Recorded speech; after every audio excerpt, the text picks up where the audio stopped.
Boa tarde, colegas internautas do Facebook, YouTube, Twitter.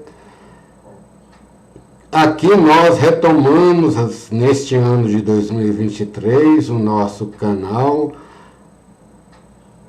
Método Aferente, Wallace Essente, um canal de análise, pesquisas, pensamentos em torno de fatos do cotidiano e que tem a ver com as questões filosóficas, metafísicas, religiosas, vamos dizer assim. Hoje é o domingo de Epifania, em que Cristo se manifesta ao mundo através da presença dos reis magos que vieram do Oriente, bem distante. Até fala magos, vem de magia, então é um povo de uma cultura totalmente diferente da de Israel e que Cristo se manifestou para que seja reconhecido por todos os povos. E ao mesmo tempo em que mostra a natureza do cristianismo de universalidade. A nossa filiação religiosa é cristã e católica tem sentido disso, do universal. E um dos motivos é isso, que a mensagem de Cristo é para ser universal, né? E ele vem se manifestar esse seu desejo, o desejo de Deus, né, de não se ver centralizado num reino só, o reino de Israel. Quem acompanha a liturgia católica, inclusive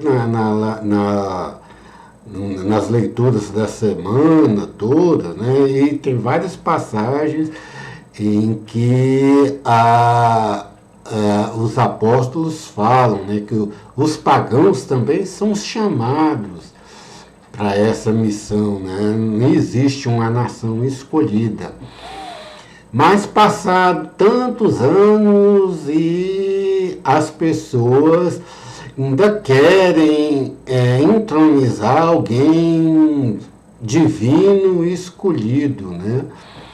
O escolhido foi Cristo e ele vai voltar. O resto que está passando aqui são pessoas que passam, governos que passam, momentos históricos que passam, e a gente não pode ficar endeusando, né? Isso aí, colocando uma aura mitológica em simples seres humanos. Quem é cristão, o único mito do cristão é Jesus Cristo, né? Não existe outro mito. E tem gente que é perigoso, já fizeram bombas, não só nesse presente momento, mas em presentes passados, e mesmo dentro da nossa filiação religiosa, a Igreja Católica teve momentos disso, né? Que ele foi centralizado por pensamento muito eurocêntrico e muito egocêntrico da igreja como poder, né? E o que causa grandes prejuízos. Precisou de um concílio, e no concílio a igreja reconhecer que ela é pecadora, que ela errou tudo. Mas ficou uma marca tão grande que gerou uma dificuldade até hoje da igreja dialogar com o mundo laico por conta desse histórico, sempre vão lembrar isso, né? Nós procuramos sempre lembrar que Pedro negou Cristo. João e Tiago, os filhos do trovão, queriam sentar à direita e à esquerda de Cristo no seu reino. Tinha essa ideia muito egoísta, tudo, né? Mas eles não foram expulsos, né? Cristo negou totalmente Cristo, depois se arrependeu, foi perseguido, e mesmo Judas, Cristo nunca o expulsou, ele se expulsou, ele que veio atrás. Falou, o que tens para fazer, fazes. Aí se ele se arrependesse, né? Naquela famosa cena da última ceia, né? Ele fala para Judas, né? O que tem para fazer, faz. Ele saiu, ele poderia ter se arrependido, não arrependeu, chamou os guardas e prendeu Cristo. Sei quem acompanha. Então, essa manifestação de Cristo na história, essa epifania de Cristo, ainda continua muito atual em vários aspectos para quem quer ser cristão verdadeiro e ter uma posição coerente com a história de Cristo, né? Se refletir, né? Nesses momentos em que nós estamos passando na atualidade do mundo. Muita gente que se diz cristão defende o cristianismo e defendendo armas, defendendo posições violentas, tudo, né? Guerras. Lá a Ucrânia se diz cristã, a Rússia também se diz cristã, tudo, né? E estão fazendo guerra que não tem nada a ver com o cristianismo. Então a mensagem de Cristo continua atual para esses grupos todos, né?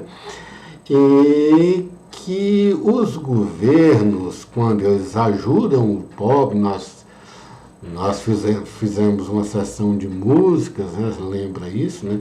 Quando ajudam os pobres, principalmente os pobres, os necessitados, cumprem, né, que Cristo veio trazer isso. Cumpre a mensagem de Cristo, mas não encarnam Cristo, qualquer um deles. Nem o outro governo, nem o governo anterior, né?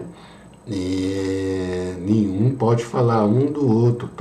Uns têm alguma qualidade de um lado e tem defeito do outro, e que vão ser averiguados. Agora tem que ter abertura, né? O governo atual, nos anos que teve o governo, ele sempre propiciou que as pessoas contestassem, inclusive legalmente, com processo. Muita gente fala, tem muito processo, porque ele deixou que se processasse, né? O governo anterior, quem conhece e viu a história, sabe que ele sempre barrou de todas as formas quando estava chegando a investigações perto dele, de seus familiares e dos seus correligionários. Isso é quem acompanha, vê os vídeos, vê ele falando, tem isso, né? Porque se achava como um representante, um mito representante de Deus, que as pessoas não poderiam tocar nele, né? Cada um tem seus defeitos, isso que nós vamos analisar e rememorar essa passagem.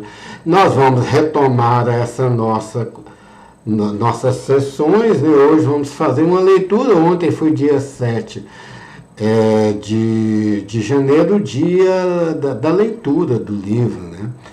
Nós vamos ler uma passagem de Heidegger, de Ser e Tempo, que tem muito a ver com essa questão, quando Heidegger fala da questão ontológica da presença, né?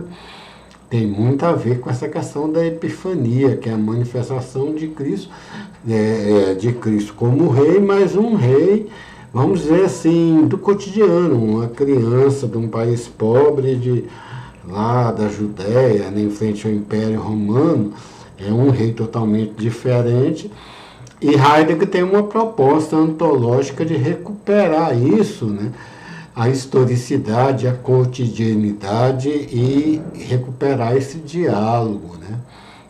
Isso é que nós vamos ler, e é uma obra que nós estamos fazendo e pensando por ser atual e